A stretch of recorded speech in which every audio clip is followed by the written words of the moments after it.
it out there, unhook it, and hook it back up. Okay, that works? Yeah, I like that. Yeah. So you're just gonna pick it up here, and then he's gonna do it over there. So we'll get both. All right.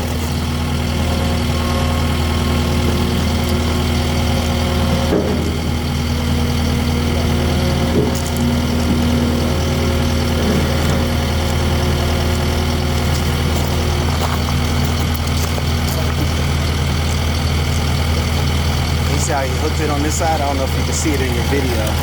So try to make sure when he hooks it, like you can capture it being hooked into it.